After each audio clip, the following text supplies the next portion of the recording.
చేయకూడదు. అసలు చాలామందికి తెలియక ఒక తప్పు చేస్తూ ఉంటారు.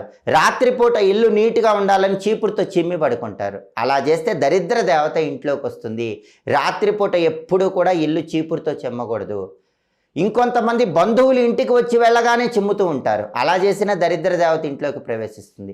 బంధువులు ఇంటికి వచ్చి వెళ్ళగానే చిమ్మవాకండి, 2 గంటల తర్వాత చిమ్మండి. అలాగే ఇంటి లోపల ఒక చీపురు ఉపయోగించాలి, ఇంటి బయట ఇంకొక చీపురు ఉపయోగించాలి. ఇంటి బయటకి లోపలికి ఎట్టి పరిస్థితుల్లో ఒకే చీపురు వాడకూడదు.